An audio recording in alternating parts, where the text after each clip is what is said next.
So nice.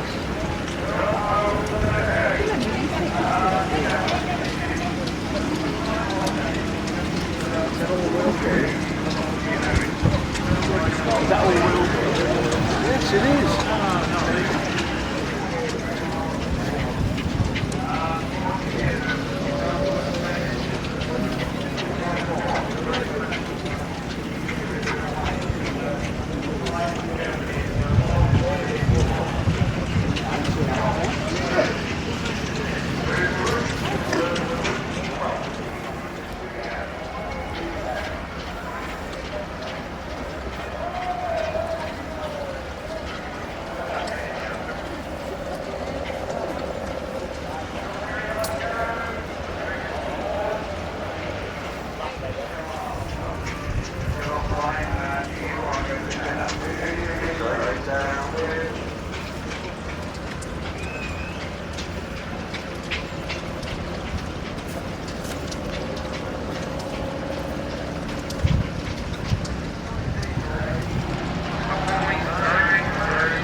The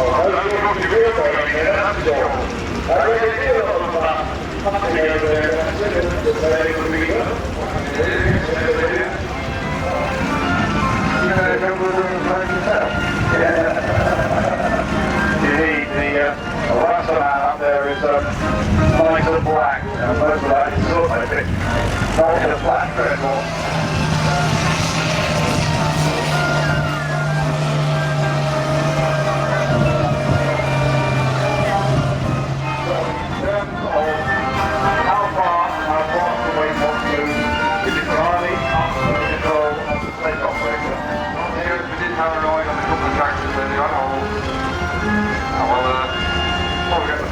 Going on.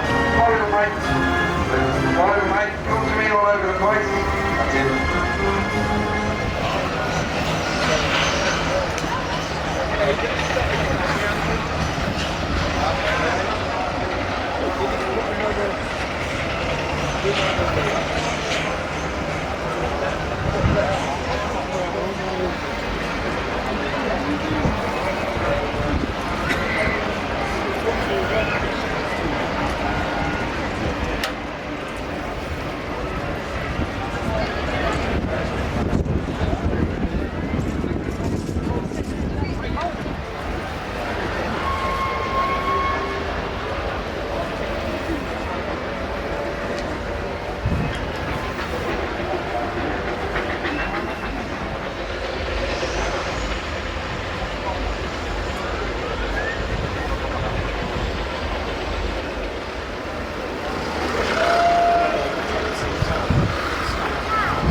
I don't think they got it quite right, because 10 horses wouldn't compete with motors here in any situation at all.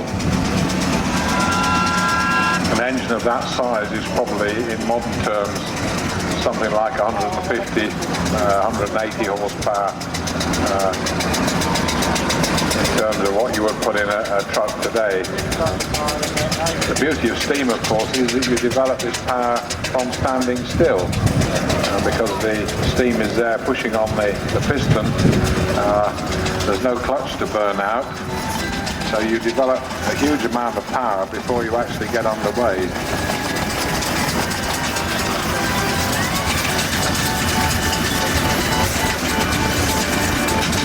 Nice burrow roller just coming around the top of the ring, I think, which they are. A single cylinder, such as the roller that's just about to go down the side of the ring where the railway loco was. If you look behind the chimney, you'll see there's a big lump there with a round disc on the front of it. And in simple terms, you can count the number of cylinders. That's a single cylinder. And John Wakem's engine, which is coming around just round in front of the commentary box with the Click Sargent trailer, is a compound, because you've got two cylinders. And on a compound, you're using the expansion of steam. In other words, you use each mouthful of steam. You see that by using the steam twice, giving you a lot more power, you of course increase the economy of the engine, because if you use the steam twice, you only need to burn half as much about when you're wandering around. But it is very important that the whole operation is conducted safely. All these engines have had an inspection of the boiler, the pressure vessel, by an independent boiler surveyor, and they've all had to prove it comes around. The smoke box is a different shape to all the other engines. It's flat on the top, and this was to contain a superheater.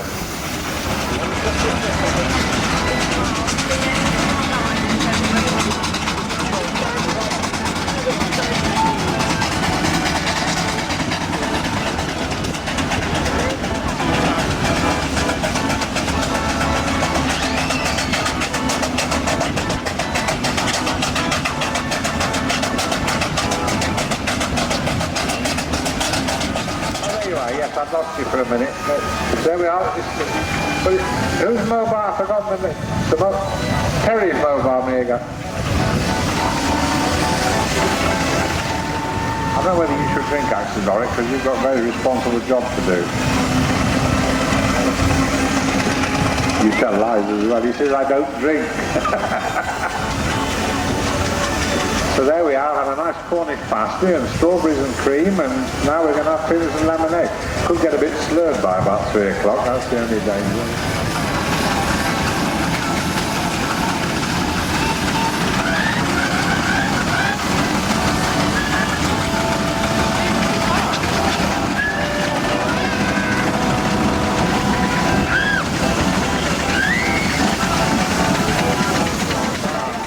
On the front, so we're going to have 2 McLarens on the front of the load and Lord Roberts the Burrell on the back.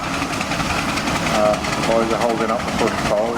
That push pole is a very hefty piece of iron with a big spring in the middle to take some of the shock load out, which is mounted on the underside of the chassis.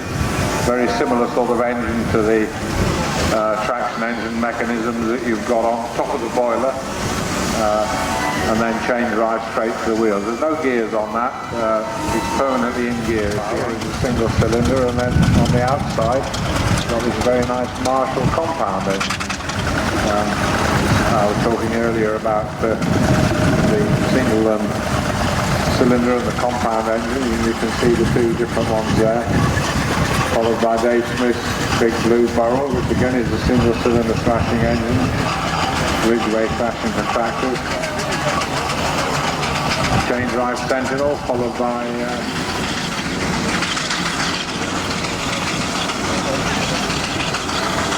the big Fowler coming around the top now. There is Spur Inman and Co. Wakefield on the top of the canopy. Spur Inman were Boilermakers in Wakefield, and they have this engine to deliver new boilers around the northern mill town. Oh, he's coming this way now. It's a little bit worrying. You never know what little master's going to get up to.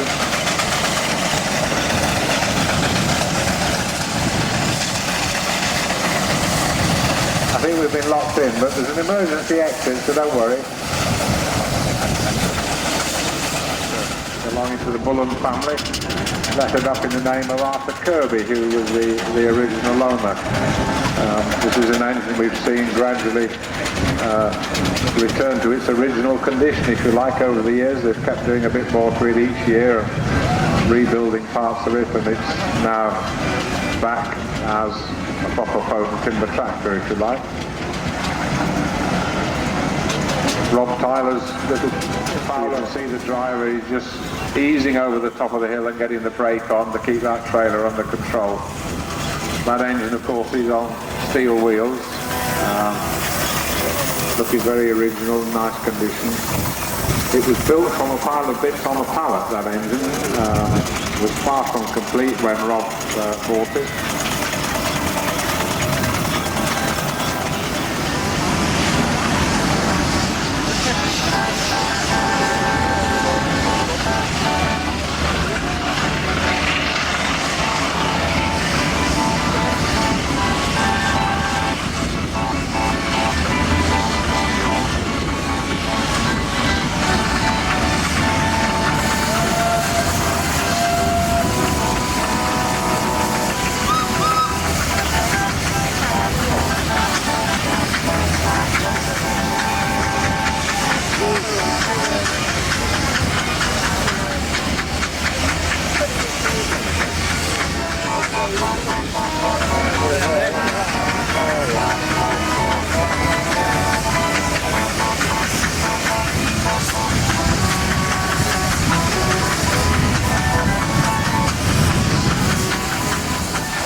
railway locos coming up the hill with Alan Marchington on the front with his Fowler. He nearly lost his feet there, but he seems to have got it back together. That's a pretty impressive effort. 140 tons on the pin there. The water cart man came round, of course, to keep the dust down a little bit for everybody's comfort, but it has made life a little bit challenging for the locals. I should keep in a bit. Alan, if I was you, you're coming on with the wet.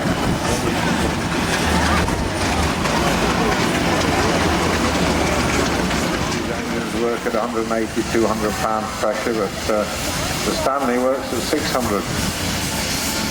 Very lightweight boiler, but to make it strong enough, it's wound with about 2 miles of piano wire. Now, you just remembered that bit from when I said it the other day. Yes. I thought I'd say it quick before you steal it, and then I finished your bit. Oh, fair enough, I'll go again. No, you stay there. Are you helping, Colin? Can't hear me. Well, just a little bit, yeah. It's a fine effort, though, for that Fowler. As I say, he's got 140 ton there. The thing about these steam engines is that you can pull all hell and creation, as my friend used to say, but you can't stop it. And that's why with a big load, you very often, with a modern vehicle like that, of course, that's capable of coming down a hill such as we got here. You won't even use the brakes. You'll put the hydraulic retarder on and just hold it back, keep the service brake to use if you have to stop in an emergency. Fred Cooper's labelling out there towing a car pot. Typical of the sort of load that steamrollers would trundle around with, quite often in convoy with a living van, a water cart. It's not an easy thing to cope with, having 15 or 20 foot of jib poking out in front of you. You've got to plan ahead, especially when you're turning in a town, because otherwise you can easily collect a lamppost or two as you go around the corner. Actually, the Fowler that had a go a little while ago did just have to have a little bit of help up the slope, but the ground is drying. And Bodas here can do this unassisted, so we'll see how he gets on. If he picks his route up the hill so he keeps off the sticky ground, that engine should be able to pull 140 tons up that hill unassisted. The engine will be running in the DAF tractor unit. That's got to stay running because it keeps the steering working and it keeps the brakes filled up with air in case they come to a stop and need to put the brakes on. But I'll find out from Colin when they come round the stop whether he had to help them. But he should be able to do this. It's a really good test of the engine and a test of enginemanship too.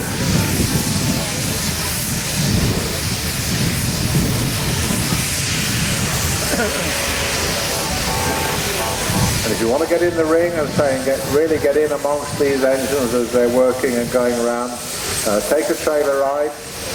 We've got the bus and an engine loading here up at the top of the ring, and we've got the trailers down the bottom that are collecting money for Click Sergeant, the Children's Cancer Trust loading up down the bottom. And whilst all that's happening now, suddenly it's all going on at once again. We've got the big load on the move.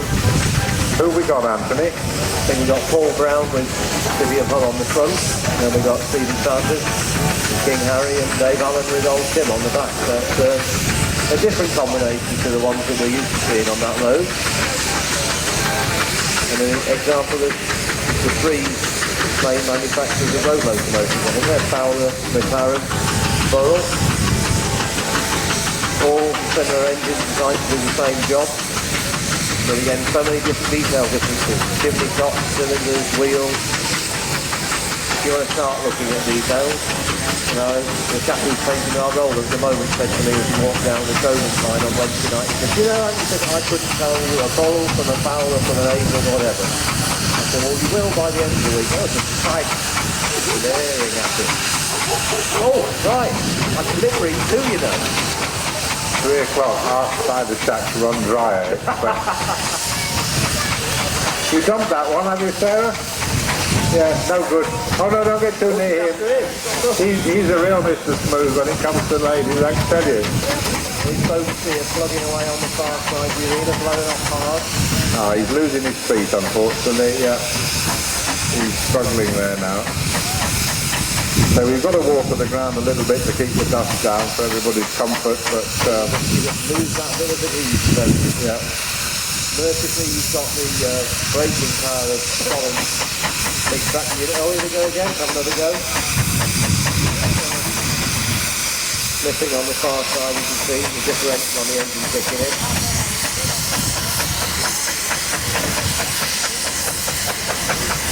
The 140 tons of track unit and locomotive on the move, the high flow you see there.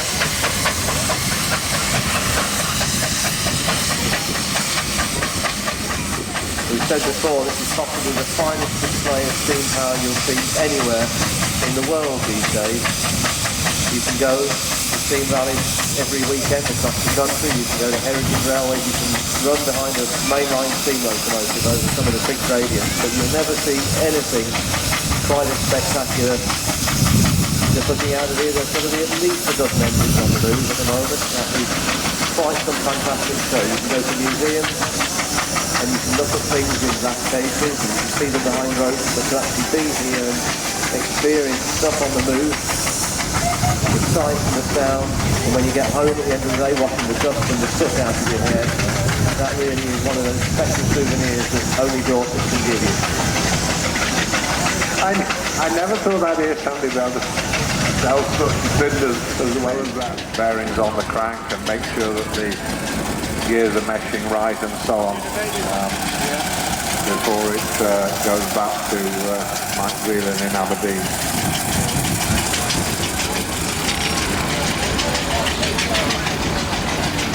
Convoy and the man in front got stuck or got a bit short of steam, you just buffered up behind him and gave him a push to help him on his way. There we are, 3 blasts on the whistle, that's the signal to stop here, the transformer load. And they've had a good circuit round. That hard work, of course, pulls the fire up quite dramatically on the engines, so now they're blowing off hard. Drivers will get the injector on and get some water in the boiler and calm everything down a little bit.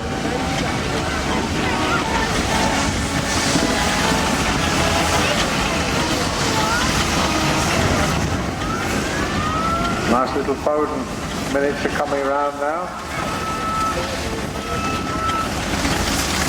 Early development of articulated vehicles. Foden and Roby's built quite a few like this. A good example there of how they were made.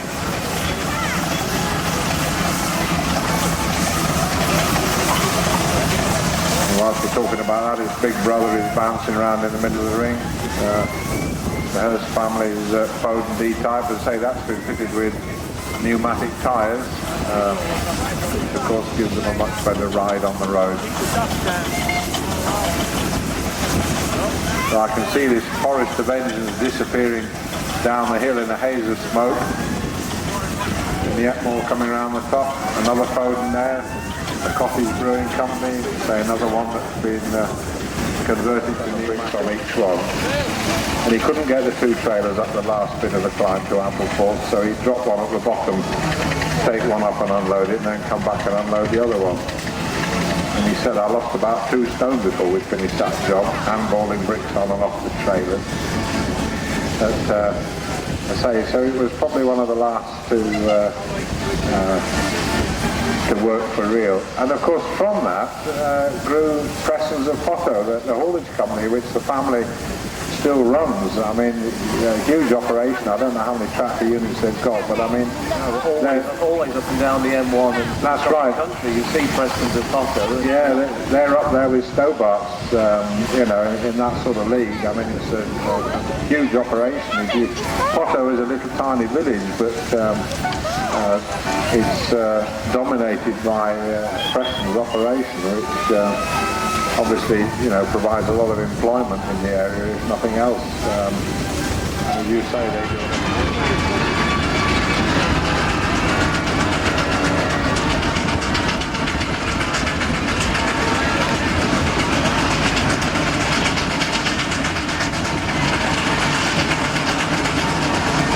Here comes There's our Cornish contingent coming back up the top of the arena on our side, with the railway loco on the trailer behind.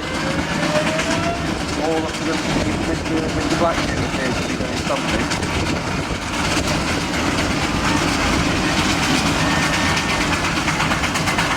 140 tons on the move behind that convoy there. You better look a bit sharp with the Duke of York, or you're going to get swept aside in a minute.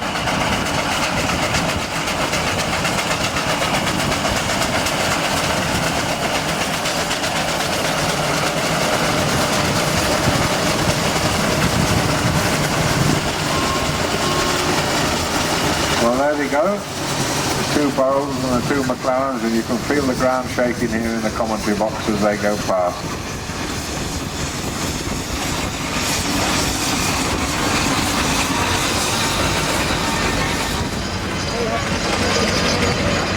I don't know whether you can hear me, Sally Ann, as you come hurtling past, but Robert Herring's in the box here and he wants a lift home.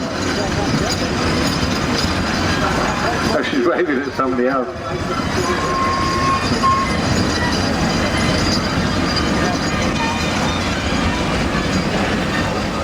Surprising number of people who actually have spent their honeymoon at Great Northern Steam Fair or wedding anniversary.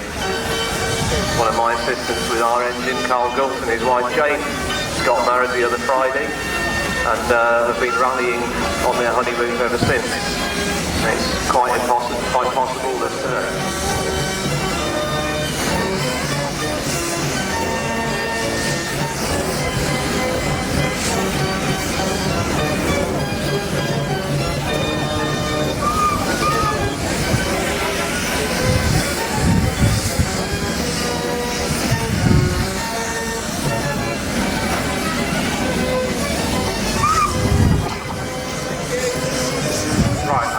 You read that advert whilst I eat the strawberry and cream. I'll read this out. Yes, we had a very nice gentleman come to give us a plug for the Midhants Railway, or telling on good authority has possibly the cheapest ale on a heritage railway. And it says it here, it's the gala of the year, and you can get more info at www.watercressline.co.uk. So I'm ready for my commission now, gentlemen. And yeah, if you happen to have a leaning towards things that run on rails, as well as road steam, then I would urge you to go and see the Midhants Railway. They put on a great show, and the Autumn Steam Spectacular is particularly fine. When the weather is good or if the weather's bad, there's always something to do there. Oh, look at this. Never mind about steam. You've got to admire a bit of good internal Nice bit of Watford Scamel there, yeah. Lovely Scamel contractor there. Have you finished those strawberries now? Not quite. Oh, so I can't stop spouting. Yeah, you can have a little go. I'll just have a pause, make them last a bit longer. Brilliant.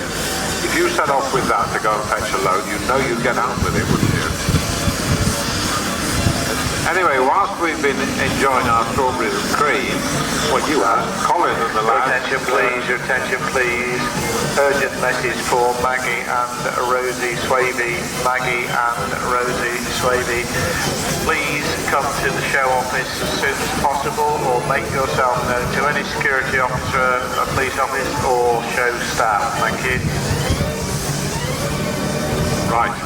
As I was saying, whilst I was eating the strawberry and cream, Colin and the gang have taken the neck out of the trailer on the railway loco, and the tractor unit has come around the back, on the back end of the trailer, because they'll use the winch that's mounted in the neck of the trailer to lower the railway loco down onto the track. It's a great gang, this Alan, this team that are here this week. We've